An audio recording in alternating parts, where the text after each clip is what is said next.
नमस्कार दोस्तों, स्वागत है आप सभी का आज के मुख्य समाचार के इस वीडियो में। एक एक करके 50 बड़ी खबरों को सिर्फ 10 मिनट में जानेंगे। वीडियो के साथ अंत तक बने रहें। साथ ही आपसे एक छोटी सी रिक्वेस्ट है, अगर आपने अभी तक इस वीडियो को लाइक नहीं किया तो लाइक जरूर कर दे। तो चलिए दोस्तों, वीडियो को फटाफट शुरू करते हैं।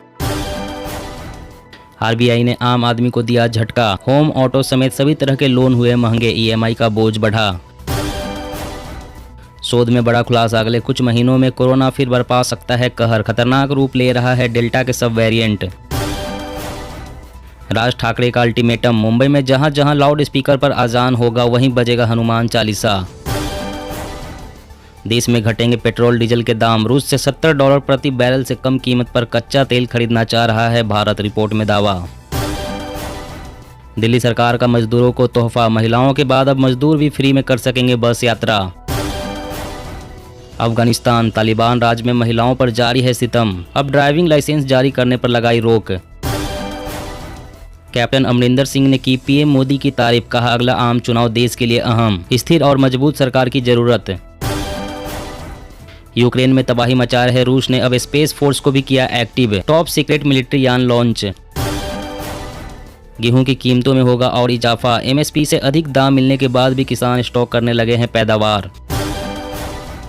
खाद्य तेल की कीमतों पर मिल सकती है राहत, सप्लाई के लिए नए देशों से बातचीत जारी। राज्यों को सौंपे जाएंगे कोविड अस्पताल, केंद्र सरकार जल्द ही जारी करेगी दिशा निर्देश। आतंकी करतूतों की निगरानी के लिए बनेगा राष्ट्रीय डेटाबेस, अमित शाह बोले मोदी सरकार की पहले दिन से आतंकवाद के खिलाफ जीरो टॉलरेंस नीति। बिना शुल्क यूएई जाने लगा भारतीय आइटम, गारमेंट्स, लेदर, जेम्स और ज्वेलरी का निर्यात बढ़ने से निकलेंगे नए रोजगार। स्वास्थ्य मंत्रालय ने भीषण गर्मी का सामना करने के लिए जारी किया जरूरी दिशा निर्देश। स्विगी ड्रोन से आपके घर पहुंचाएगी खाना, दिल्ली एनसीआर समेत बेंगलोर कर्नाटक से होगी शुरुआत। सैनिकों की पेंशन के मुद्दे पर राहुल गांधी ने केंद्र को घेरा, कहा ऑल रैंक नो पेंशन की नीति अपना रही है मोदी सरकार।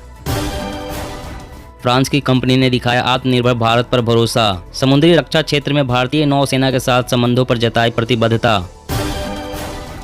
ममता बनर्जी सरकार का 1 साल, कोलकाता में आज सीएम शुरू करेंगी जनसंपर्क अभियान, सिलीगुड़ी में अमित शाह भरेंगे हुंकार।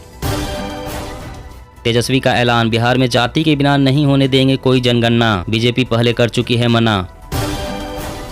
रूस, यूक्रेन और इंडोनेशिया की वजह से सरसों किसानों की बल्ले बल्ले, एमएसपी से 3000 ऊपर पहुंचा भाव। हवा में फैले कोरोना वायरस के कणों से भी फैलता है संक्रमण, नई स्टडी में आया सामने। पाकिस्तान से की पढ़ाई तो भारत में नहीं मिलेगी नौकरी, मेडिकल के छात्रों के लिए गाइडलाइन जारी। केंद्र सरकार ने 58,000 से अधिक पूर्व सैनिकों को दी खुशखबरी, कहा आज शाम तक बैंक खातों में पहुंच जाएगी पेंशन। अदालतों का कामकाज स्थानीय भाषाओं में होगा तो आम नागरिकों का न्याय व्यवस्था में बढ़ेगा भरोसा। खाने के तेल की कीमतों में मिल सकती है राहत, पाम तेल के आयात पर शेष कटौती पर विचार, कीमतों पर लगातार नजर। यूक्रेन को $400 मिलियन की सैन्य मदद देगा ब्रिटेन, बोरिस जॉनसन बोले यूक्रेन की आर्मी ने पुतिन के घमंड को किया चूर। क्रेडिट कार्ड कंपनियों पर आरबीआई की नकेल, 1 जुलाई से नया नियम होगा लागू। हरियाणा, गुजरात समेत झारखंड, महाराष्ट्र और राजस्थान राज्यों के जन्म पंजीकरण में दिखा बड़ा लैंगिक अंतर, आरजीआई ने जारी की रिपोर्ट। मध्य प्रदेश हाईकोर्ट का बड़ा फैसला, परिवार का एक सदस्य नौकरी में है तो अब नहीं मिलेगा अनुकंपा नियुक्ति। ब्याज दरों में बढ़त का रियल्टी सेक्टर पर असर संभव, घट सकती है घरों की मांग, इंडस्ट्री। मारुति सुजुकी भारत में 25 लाख लोगों को देगी प्रोफेशनल ड्राइविंग ट्रेनिंग, 242 शहरों में हुए 500 प्रशिक्षण स्कूल। यूक्रेन पर हमले के लिए पुतिन को चुकानी होगी बड़ी कीमत, यूरोपीय संघ ने रूसी तेल पर प्रतिबंध का रखा प्रस्ताव। भारत बायोटेक ने 2 से 18 आयु वर्ग में कोवैक्सीन बूस्टर टेस्ट करने के लिए डीसीजीआई की अनुमति मांगी। अब जमीन नहीं हवा में पैदा होगा आलू, किसानों की इनकम डबल करेगी कृषि वैज्ञानिकों की नई खोज। पंजाब में ही होगा इलेक्ट्रिक वाहन का प्रोडक्शन, मान सरकार ने कहा युवाओं से किया वादा हुआ पूरा। आपराधिक मामले छिपाने पर नौकरी से नहीं निकाला जा सकता, सुप्रीम कोर्ट की अहम टिप्पणी। चुनावी राज्यों में बागियों के जरिए कांग्रेस का खेल बिगाड़ने की कोशिश में बीजेपी। बिजली उत्पादक कंपनियों के भारी बकाये के चलते महाराष्ट्र, राजस्थान और बंगाल में गहराया बिजली संकट। जारी रहेगा ब्याज दरों में बढ़त का सिलसिला, 2022-23 में रेपो रेट में 1.5% तक बढ़त का अनुमान।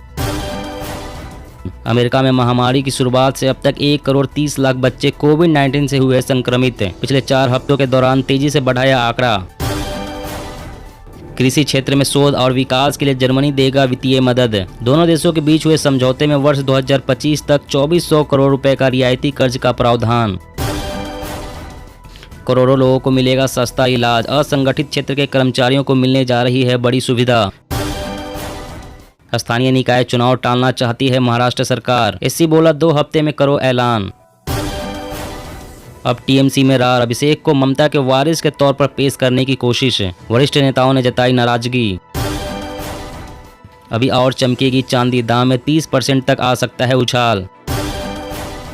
2020 में 6% से ज्यादा हुआ मृत्यु पंजीकरण। सरकार बोली सिर्फ कोविड से हुई मौतों के कारण नहीं बड़ी संख्या। भारत में भी एयरपोर्ट बनेंगे कार्बन न्यूट्रल। सिंधिया बोली इस दिशा में हो रहा है तेजी से काम। मौसम अपडेट। मौसम का बदला मिजाज। तेज हवाओं के साथ बारिश का अलर्ट। 6 राज्यों में अगले 3 दिन तक बरसेंगे बदरा। जी हाँ दोस्तों, और भी बड़ी काम की खबरें निकल कर आ रही है, इसलिए वीडियो को लास्ट तक जरूर देखना। तो चलिए दोस्तों, अब जानते हैं महत्वपूर्ण खबरों को विस्तार से। इससे पहले आपसे एक छोटी सी रिक्वेस्ट है, अगर आपने अभी तक इस वीडियो को लाइक नहीं किया तो लाइक जरूर कर दे। आरबीआई ने आम आदमी को दिया झटका। होम, ऑटो समेत सभी तरह के लोन हुए महंगे। ईएमआई का बोझ बढ़ा। जी हाँ, भारतीय रिजर्व बैंक के governor Shaktikanta Das 2022 repo rate में 40 बेसिस पॉइंट्स बढ़ाने का ऐलान किया है। इस बढ़ोतरी के बाद रेपो रेट बढ़कर 4.40% हो गया। रेपो रेट में बढ़ोतरी तत्काल प्रभाव से लागू हो गई है। नीतिगत दरों में बढ़ोतरी से होम लोन, ऑटो लोन समेत सभी तरह के लोन महंगे हो जाएंगे। आम आदमी पर ईएमआई का बोझ बढ़ जाएगा। रेपो रेट में बढ़ोतरी से लोन की ईएमआई बढ़ जाती है। जिस तरह हम अपनी जरूरतों के लिए बैंकों से लोन लेते हैं, ठीक उसी तरह बैंक भी अपनी जरूरतों के लिए रिजर्व बैंक से लोन लेता है। रिजर्व बैंक जिस रेट पर बैंकों को लोन देता है उसे ही रेपो रेट कहा जाता है। अगर रिजर्व बैंक रेपो रेट में बढ़ोतरी करता है तो बैंक द्वारा आपको मिलने वाले लोन जैसे home loan, car loan, personal loan भी महंगा हो जाता है। और अगली बड़ी खबर की बात करें तो शोध में हुआ बड़ा खुलासा। अगले कुछ महीनों में कोरोना फिर बरपा सकता है कहर। खतरनाक रूप ले रहे हैं डेल्टा के सब वेरिएंट। जी हां, आने वाले कुछ महीनों में कोरोना एक बार फिर से कहर बरपा सकता है। इजराइल की बेन गुरियन विश्वविद्यालय के शोधकर्ताओं ने इसका खुलासा किया है। शोध के मुताबिक डेल्टा के सब वेरिएंट की वजह से कोरोना के मामलों में एक बार फिर से तेजी देखने को मिल सकती है। बता दें कि डेल्टा वेरिएंट के कारण ही कोरोना की दूसरी लहर आई थी। इस वेरिएंट को खतरनाक माना जा रहा है। इस शोध में इस बात पर जोर दिया गया है कि डेल्टा वेरिएंट कितना खतरनाक है। शोध के मुताबिक डेल्टा ने उन सभी वेरिएंट को खत्म कर दिया था जो इससे पहले आए थे, लेकिन डेल्टा के बाद जो ओमिक्रॉन वेरिएंट आया है उसे डेल्टा खत्म नहीं कर सका है। यही कारण है कि यह एक बार फिर से अपना घातक रूप दिखा सकता है। डेल्टा फिर उभर कर नई लहर के रूप में सामने आ जाएगा। और अगली बड़ी खबर की बात करें तो दिल्ली सरकार का मजदूरों को तोहफा। महिलाओं के बाद अब मजदूर भी फ्री में कर सकेंगे बस यात्रा। जी हां, देश की राजधानी दिल्ली में दिल्ली सरकार ने बड़ा फैसला लिया है, जहां महिलाओं को मुफ्त बस सेवा के रूप में बड़ी सौगात देने के बाद आप पार्टी के मुखिया और मुख्यमंत्री अरविंद केजरीवाल की सरकार ने बड़ा ऐलान किया है। दिल्ली में अब निर्माण कार्य से जुड़े मजदूरों को दिल्ली सरकार की बसों में किराया नहीं देना होगा। अब से मजदूर भी दिल्ली में फ्री बस सेवा का लाभ उठा सकते हैं। इस दौरान दिल्ली के उप मुख्यमंत्री मनीष सिसोदिया ने ऐलान किया है कि दिल्ली में निर्माण स्थल पर लगे बेलदार, मिस्त्री, बढ़ई, इलेक्ट्रीशियन, गार्ड व अन्य मजदूरों के लिए आम आदमी पार्टी की सरकार आज से मुफ्त बस पास देगी। दिल्ली में निर्माण स्थलों पर काम करने वाले मजदूरों को आने जाने के लिए अब रुपए खर्च नहीं करने पड़ेंगे। इसके लिए सबको मुफ्त बस पास की सुविधा दी जा रही है। और अगली बड़ी खबर की बात करें तो हरियाणा, गुजरात समेत झारखंड, महाराष्ट्र और राजस्थान राज्यों के जन्म पंजीकरण में दिखा बड़ा लैंगिंग अंतर। आरजीआई ने जारी की रिपोर्ट। जी हां, भारत के रजिस्ट्रार जनरल ऑफ इंडिया ने जन्म पंजीकरण को लेकर अपने आंकड़े पेश किए हैं। उनके द्वारा तैयार किए गए आंकड़े के अनुसार बिहार, मध्य प्रदेश, गुजरात, हरियाणा, झारखंड, महाराष्ट्र और राजस्थान में 2020 में लड़कियों की तुलना में लड़कों के जन्म के पंजीकरण में बहुत ही अधिक अंतर दर्ज किया गया है। पंजीकरण जन्म के लैंगिक वर्गीकरण से पता चलता है कि साल 2020 में जन्म के बाद पंजीकृत की गई लड़कियों की संख्या पंजीकृत किए गए लड़कों से लगभग 4% कम है। रिपोर्ट में कहा गया है कि बिहार, मध्य प्रदेश, गुजरात, हरियाणा, झारखंड, महाराष्ट्र, उत्तर प्रदेश और राजस्थान में जन्म पंजीकरण के मामले में अंतर बहुत अधिक है। आने वाले समय में यह आंकड़े सभी राज्य सरकारों की चिंता बढ़ा सकते हैं। और अगली बड़ी खबर की बात करें तो पंजाब में ही होगा इलेक्ट्रिक वाहन का प्रोडक्शन। मान सरकार ने कहा युवाओं से किया वादा हुआ पूरा। जी हां, पंजाब के मुख्यमंत्री भगवंत मान ने कहा है कि पंजाब के युवाओं से वादा किया गया था कि उन्हें काम के लिए विदेश नहीं जाना पड़ेगा। पंजाब में ही उन्हें नई तकनीकी शिक्षा मिलेगी। अब उन्होंने अपना यह वादा पूरा कर दिया है। अब टाटा टेक्नोलॉजी पंजाब में इलेक्ट्रिक वाहन का प्रोडक्शन करेगी, जिससे वहाँ के युवाओं को रोजगार के अवसर भी प्राप्त प्राप्त होंगे। पंजाब के मुख्यमंत्री भगवंत मान ने ट्वीट किया, पंजाब के युवाओं से वादा था कि उन्हें विदेश नहीं जाना पड़ेगा, यही नई तकनीकी शिक्षा मिलेगी।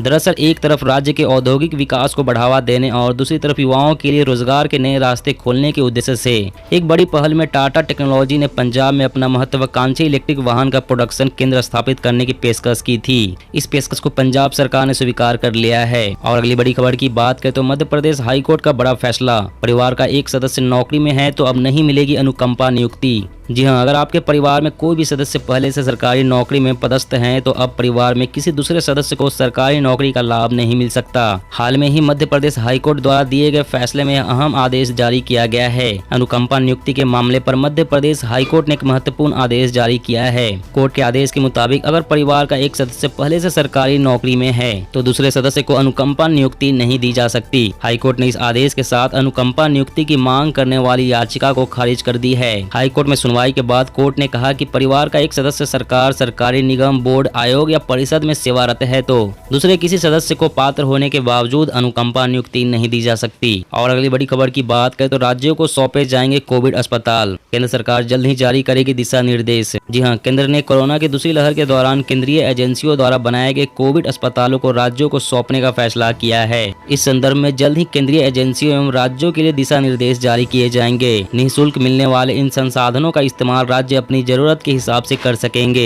ऐसे अस्पतालों का इस्तेमाल सामान्य बीमारियों के साथ साथ जरूरत पड़ी तो कोरोना के इलाज में भी हो सकेगा। स्वास्थ्य मंत्रालय ने कहा है कि पिछले साल रक्षा अनुसंधान एवं विकास संगठन ESIC, रेलवे तथा अनेक एजेंसियों ने विभिन्न स्थलों पर अस्पतालों की स्थापना की थी। उनमें वेंटिलेटर एवं अन्य उपकरण थे। ये अस्पताल अभी उसी स्वरूप में है पर इस्तेमाल नहीं हो रहे हैं। दोस्तों, आज की खबरों में बस इतना ही। इसी तरह रोज काम की खबरें जानने के लिए आप हमेशा हमारे साथ जुड़े रहें। हमारे साथ जुड़ने के लिए वीडियो के नीचे दिए गए इस लाल रंग के सब्सक्राइब बटन को दबा ले और साथ इस घंटी को भी दबाएं ताकि आपको हर खबर की सटीक जानकारी मिल सके। जय हिंद।